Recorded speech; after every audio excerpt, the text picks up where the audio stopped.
Үйдің тұңғышы Назерке. Бауырларын үнемі өзі бағып, үйдің бар тірлігін өзі жасай береді. Анасы таңнан кешке дейін тіршіліктің қамымен мектеп алдында, балалар жейтін майда шүйде және үйден пирожки пісіріп сататын еді. Сондағы үстінен көретіні 5-10 тиын. Кеш бата қырманда жұмыс жасап, бір айға жететін күрішін алатын. Рожки тамағын анасы қолдан жасайтынын да Назеркенің есінде. Бала шағаның қамы үшін үнемі қолы жұмыстан босамайтын анасы 3-4 сағаттан артық ұйықтамайды. Әкесі қуарақтың тырнағына іліккені қашан, талай айқай салған, тіпті қолына оқтау алып, анасы әкесінің ізінен қуып, басын жарып қойған. О заманда бұ заман күйеуі емес, ойбай әйелі байының басын жарыпты, деп ауыл әйелдері біраз уақытқа дейін естеріне алып күлген еді. Соның өзінде қойдан жуас момын әкесі ішімдік ішсе мұрты 2 езуіне жететіндей күлімдеп, 2 беті қызарып, тілін жұтып қойғандай, ешкімге зардабын тигізбей жата қалатын әдетін көршілері жиі мақтап жарыс айтады.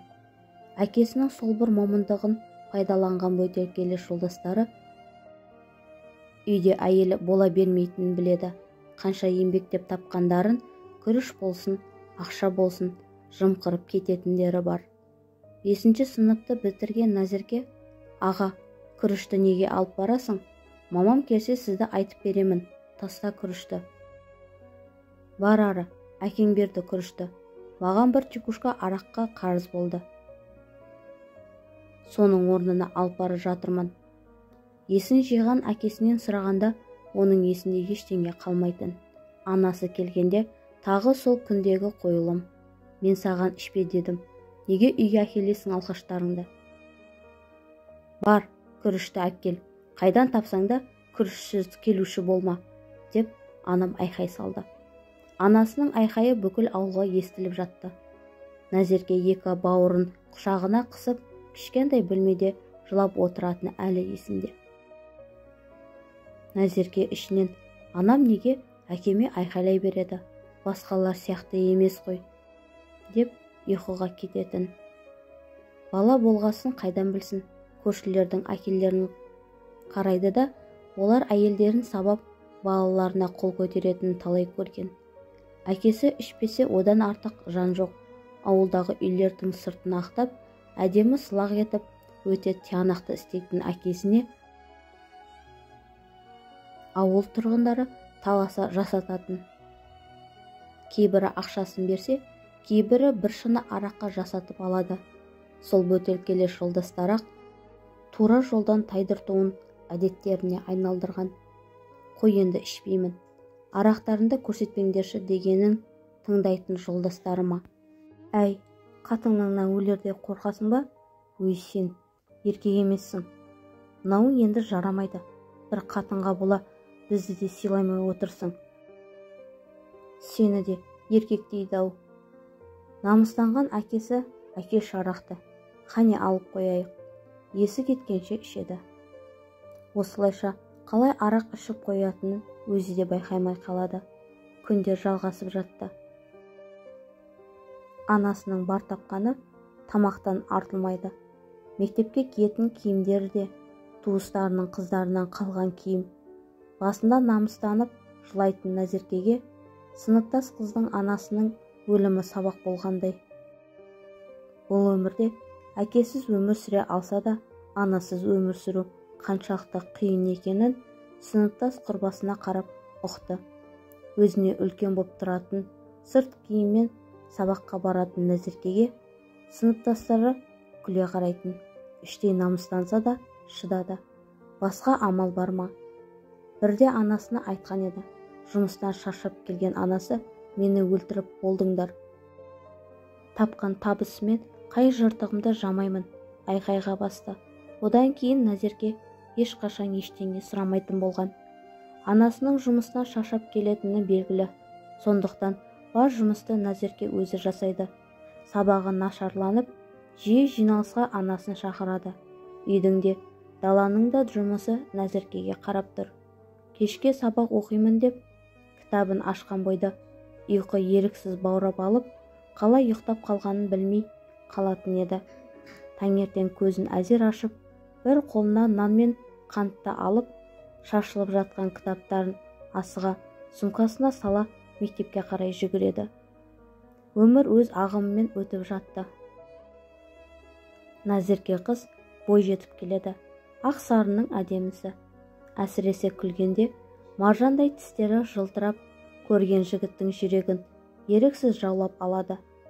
Сабақта қанша талпынып оқысы келсе де, үйдің тірлігін ойлап тұратын қызға оқығандары есіне сақталмайтын.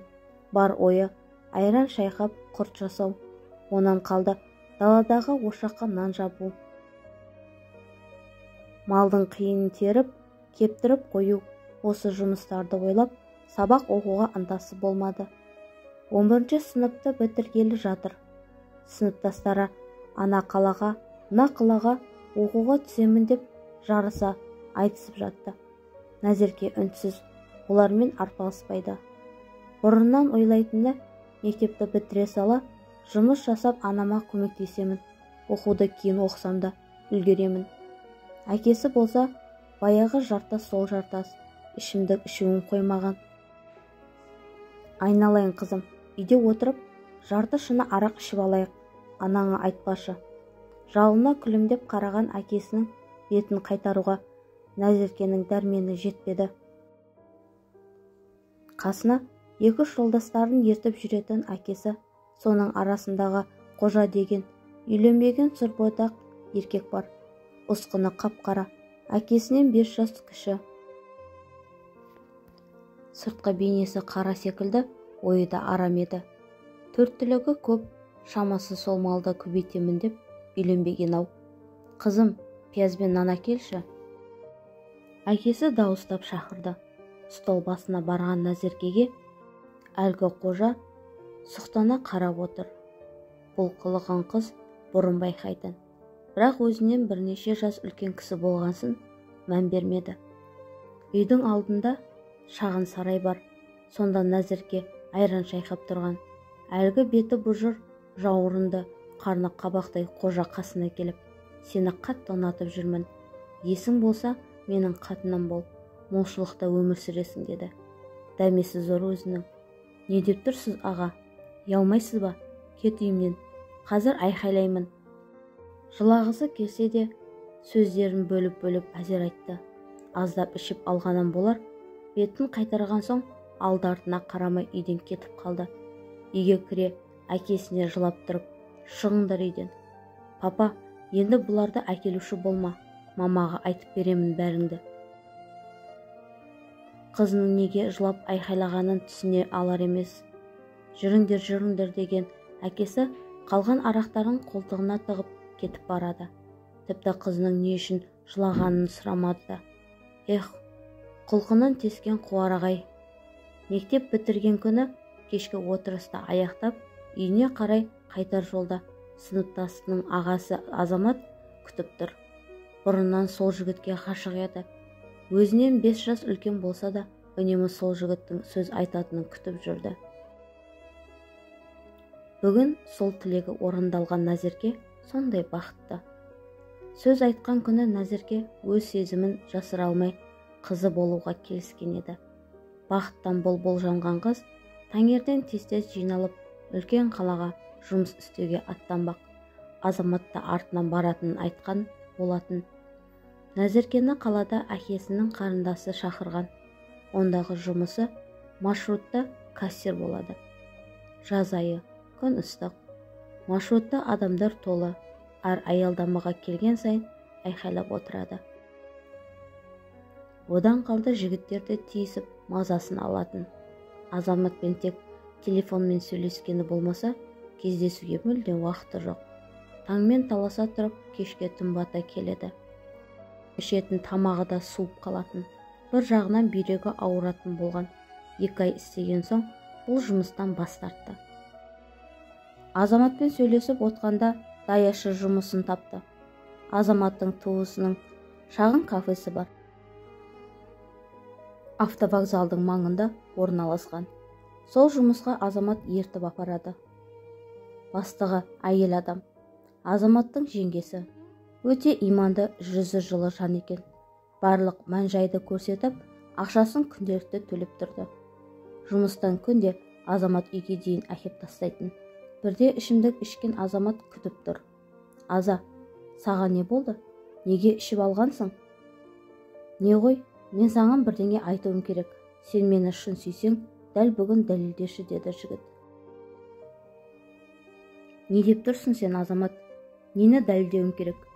Жігіттің ойын түсінген Назеркенің көздері жасаурап барады. Жаным, бүгінгі түнде менің жанымда болшы. Сені алдамаймын, сразу үйленемін саған. Жігіттік сөзім, деді. Кет енді, көзіме көрінуші болма. Соңғы маршрутта келе жатыр. Асыға мінген Назерке көзіне көзілдірігін тағып алып жылап келеді. Үнемі артық сөз айтпайтын Азаматтың ішіп алып айтқаны жүрегін жаралады. Түн. Назеркенің ұйқысы келер емес. Осы уақытқа дейін артық қылғын көрмеген Азаматты ойлаған сайын көздерінен мөлтілдеген жастары домалап барады. Азаматты көргісі келмей, жұмысына да бармады. Бастығы телефон шалғанда жұмыстан шығатынын айтты.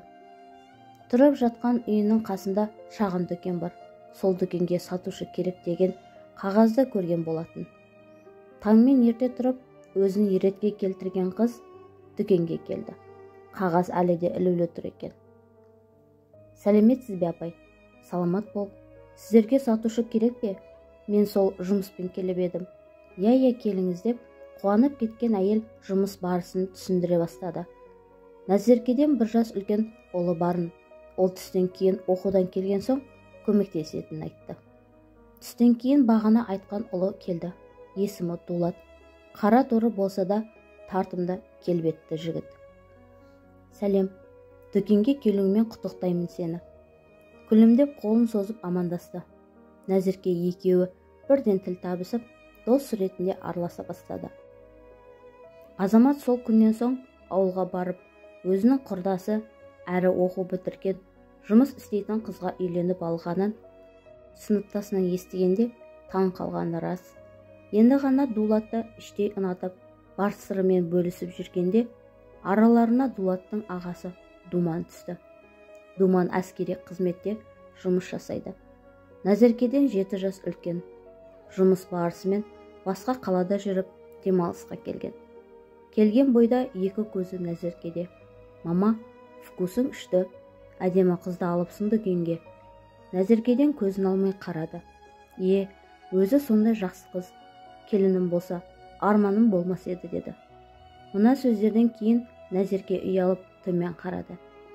Назеркенің әрбір ісі тақадай, өте таза. Бала кезден үй шаруашылығына епті болды. Думан келгелі қыздың қасынан айналшықтап шықпай қойды. Қанша жерден ұнайтпайтын айтса да, Думан сөз айтуын қоймады. Тіптен інісі Дулаттан қызғанып, Назеркемен араласуына да тыйым салған. Бірде ішке зат келгенде Дулат келді. Сол кезде, Наз, мені кешірші, сені ағам қатты сүйеді. Енді біз араласпай-ақ қойсақ, деді. Енді ғана Дулатты ұната бастаған қыз араларындағы байланыс үзілген соң үнсіз мұңайып жүрді. Ағасы Думан алтын сақина ұсынып ізінен қалар емес. Бір түнде ойланып, бәрінен бас тартқан Назерке ауылға кетіп тынды. Ауыл еш өзгеріссіз. Әкесі әлі де ішуін қоймаған, анасы сол баяғы тіршіліктің қамымен жүр. Үйдің тірлігімен жүрген Назерке үйден ешқайда шықпады. Естейтіні, ойбай-ай, сен қыз абайлаш, сені алып қашайын деп жүргенін естідім деген көршісі жиі ескертулер жасап жүргесін үйден бір қадам аттауға қорықты. Бірде алыс туыстарының тойында мейрамханасы бар жеңгесі келген еді. Сөз арасында, мектеп бітірген қыздарың болса, маған жұмысқа жіберіңдер. Оқуын оқытып, жұмысында істеп ақша табады. Жататын жері тағамынан еш қиындық көрмейді. Сөзге де, іске де шебер Задагүл аузын толтыра айтқанда, Назеркенің анасына сенді. Үйге келе Назеркені жолға дайындады. Назеркеден бөлек бір жас үлкен алыс туыс қызы бар. Байғыз қыздар қандай тозаққа бара жатқанын білмеді. Анасы қуанып, Назикош, енді сенің де дипломың болады. Әйтеуір кухняда жүресің. Жеңгең жақсы қарайды деді. Сол бір үлкен қалаға аяғы тартпаса да диплом ақша үшін бара жатты. Пойыздың іші қапырық, 2 күн жол жүріп, үлкен қалаға жетті. Жеңгесінің түрі, аузы жабылмай сөйлеген сөзі ұнамаса да, үнсіз келіскен Назеркеге анасы о баста. Жеңгең не десе де бәрін орында. Айтқанын қыл, артық сөзге келме, әбден құлағына құйған еді. Керемет қарсы алған мейрамхана даяшылары не керектің бәрін жайнатып қойған. Назеркенің көңілі енді орнына келгендей. 3 ай өтті. Кухняда көмекші болып жүрді. Ақшасы да жақсы төленіп, почтамен ауылға анасына жіберіп тұрды. Анасы да мәз. Әйтеуір бос жүрмей, ақша тауып, сырттай оқып жатыр деп, туыстарына ауыз толтыра айтып жүрді. Шын мәнінде құжаттарын жинап алған жеңгесі ешқандай оқуға тапсырмады. Ара-тұра салонға әкеп, неше түрлі бояу жағып, шаштарын қырқып бояп, қаланың сұлулары сияқты жүруді жеңгесі үйрете бастады. Қысқа белдемше, қысқа көйлек Назерке ұнатпаймын десе де, әй қыз, сен осы тасташы ауылбайсыке қылығыңды. Міне, Дина сияқты болмайсың ба? Дина ауылдан бірге келген. Ол ондай нәрсеге тез үйреніп кеткен. Дина келген сәттен-ақ даяшы боп, сылаң қағып, іштегі даяшы жігіттердің бірнешеуімен жүре бастады. Тіптен шылым шегіп, жігіттермен жабыса сүйісіп тұрғанын көрген Назеркенің аяқ-қолы дірілдеп кеткен еді.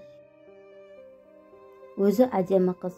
Салонға барып, одан сайын сұлуланып кеткен Назеркеге жеңгесінің жүргізуші көзін алар емес. Ол жүргізуші администратордың ұлы, үйленген баласы бар екен. Бірде жеңгесі Назеркені жұмыстан ерте босатты. Тұратын пәтері мейрамханаға жақын. Дина жұмысқа үнемі кешке қарай шығады. Таңертең сүйретіліп келетін. Мойнында көгерген дақтар. Бастапқыда түсінбейтін қыз сұраймын деп ұмытып кететін. Үйге ерте келгеніне мәз боп, душқа түсіп, анасымен сөйлесіп, енді көзі ілініп бара жатқанда есіктің қоңырауы шырылдады. Түнгі сағат 12-лердің шамасы. Кім бол? Лазоқтан қарағанда жүргізуші аға екен. Мен ғой, бастық сені алып келсін деді. Ойы арам еркектің сөзіне сеніп қалған Назерке есік ашып күте тұруын айта бергенде, есікті лезде құлыптап, қыздың аузын басқан азғын жас қыздың өмірін талқандады. Бұл әрине жеңгесінің жоспары. Назеркені жезөкшілік өмірге әкелудің алғашқы қадамы. Бастық жеңгесі шын мәнінде жеңгетай. Сырт көзге адал жолмен ақша табатындай боп көрінгенімен, харам жолмен жүргені жасырын. Назерке сияқты қаншама қыздың обалына қалғаны беймәлім. Бір сәтте өмірінің астан кестені шыққан қыз шарасыз күйде қалды. Сол күннен бастап Назеркенің өмірі 180 градусқа өзгерді. Қорқыту мен зорлық көрсету күнделікті өміріне айналған. Анасымен сөйлескенде тамағына пышақ тақап тұратын сәттерде жетерлік. Байғыз қыздың көз жасымен, қорлықпен тапқан ақшасын анасы қызымның маңдай терімен тапқан табысы деп мақтанатын. Бастық жеңгесінің жоғарыда отқан, қолдайтын таныс тамырлары өте көп. Сондықтан да ештеңеден қорықпай, заңды белшесінен басып, Назерке сияқты отбасы нашар тұратындардың қыздарын заржылатып, байлыққа кенелген жеңгесіне ешкім шек қоймады. Бір кездері бұл жерден бір қыз қашып шығып, кейіннен ол қыздың өлгені туралы естіді. Бұл жұмысқа көнбегендерді жертөледе ұстап, көнгендерді мейрамхананың 2-ші қабатында ұстайды. Ауылдан бірге келген Динаның бұндай лас жолға еті тез үйренді. Бастық жеңгесінің айтқанын екі етпейтін Дина оң қолы десе де болады. Бұл тозақтан құтқаршы деп Назерке аяғына қанша рет жығылғанда дереу жеңгесінің құлағына жеткізетін.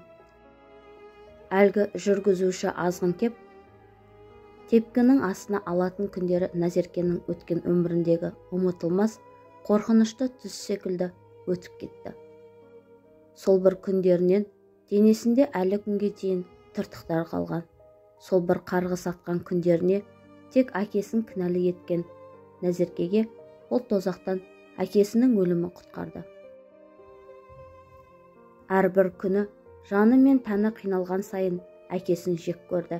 Әттең, әкем ішпей бізді асырағанда бұндай азапқа толы өмірді көрмес едім деп жылаған қыздың өкпесінде түсінуге болады. Жеңгесі де бір ғана шартпен босатып, ешқашан бұл жұмыс туралы ешкімге тіс жармайсың. Айтады екенсің, сені тірі қоймаймын, бауырларының да өмірін құртамын. Осыны ұмытпа. Басқа да ескертулер болды. Осы кезге дейін Назеркенің 2 жыл көрген қорлығы жабулы қазан, жабулы күйінде қалды. Кешірші әкешім, мені тозақтан құтқарғаның үшін көп рахмет. Ішінен күбірлей жылай берді. Үйде мүлдем сыртқа шықпайтын қыз, ешкіммен араласпай сөйлемейтін болған. Анасы, Назерке, әкеңнің жүзі өтті, жұмысыңа оралмайсың ба? Бізге бола алаңдама деді. Ешқайда да бармаймын, ешқашан жұмыс істемеймін. Тамағына ащы өксік тірелген бөлмесіне қарай жүгірді. Ей қыз, дипломың не болады? Жеңгеңнен ұят емес пе? Мама, ештеңе айтпашы өтінемін. Мен енді өлсем де ол қалаға аяқ баспаймын. Қызынан қанша рет сұраса да ештеңе айтпады. Бар айтатыны, өмірімнің күл-талқанын шығардыңдар. Бұдан артық менен ештеңе сұрамашы. Жылдар өте берді. Назеркенің өмірі бір қалыпты өтіп жатты. Қаншама жігіттер қолын сұраса да, ешқашан отбасы құрмаймын дейтін. Бірақ ғашық болса, бәрі де өзгереді екен. Анасы ұрсып жүріп әкімшілікке еден жуатын жұмысқа орналастырды. Сонда жұмыс жасағалы, ескі жарасын ұмытпақ. Ақбосаға газетін жиі оқитын болған. Сол газетті сан түрлі тағдырларды оқып, осы өміріне шүкір еткен Назерке өмірге қайта келгендей. Бірде ауыл әкімі орнын босатып, қаладан жаңа әкім келді. Назеркеден 15 жас үлкен болса да, жас сияқты көрінетін. Әрбір істеген ісі мен сөйлеген сөзі өте сенімді. Назеркеге бірден ұнады. Сол әкім келгелі, құлпырған қыз гүлдей жайнай түсті. Ол әкімнің әйелі мен балалары болған. Өкініштісі, әйелі жол апатынан қайтыс болған екен. Істеген ісі өте ұқыпты, әрі сұлулығымен көзге түскен Назеркені әкім де ұната бастады. Тағдырдың тосын сыйы болар, әкім 2 ай өтпей жатып, Назеркеге сөз салып, үйленіп алды. Басында ауылда неше түрлі өсектер болды. Ең бастысы, Назерке бақытты. Ол өзіне мықты қорған болатын жанды тапқанына қатты қуанды. Арада жылдар өте берді. Үйленген сәтте әкім күйеуі сырттай мұғалімдікке құжат тапсырып қойған болатын. Дүниеге бір қыз бала әкелген Назерке одан кейін мүлде құрсақ көтермеді. Қанша жерден емделіп, ем алса да болмады. Осындай қиын сәтте күйеуі көзіне шөп сала бастады. Басында қайғырып, өзін тастап жіберген еді. Бұл өмірде күреспесе, бәрінен айырылатын түрі бар. Ең маңыздысы, жалғыз қызын әкесі өлерде жақсы көрді. Қызы үшін күйеуінің барлық қылығына шыдаған Назерке дипломын қолға алды. Ауылда әкімнің сөзі заң. Назерке мектепке жұмысқа тұрып, өзін қуыршақтай ұстайтын болды. Үстіне қымбат, жарасымды киімдер киіп, елдің көзін қызықтыратындай. Әйелінің өзге әйелден сұлу екенін ұққандай, күйеуі басқа әйелмен жүруін доғарды. Я, бір кездері ажырасуға дейін барған, бірақ қызының болашағын ойлаған. Қорғансыз қыздың күні қалай боларын жақсы білген Назерке ол сынаққа да төзді. Қазіргі таңда Назерке бақытты ана. Еко арқылы өмірге ұл бала әкелді. Жұмысында беделді мұғалім. Бұл өмір қарап отырсам тек сынақтардан тұрады. Сол сынаққа төзе білу мен төзбеу ол біздің қолымызда. Деп кейіпкеріміз сөзін аяқтады. Кейіпкерге шын жүректен бақыт тілеймін.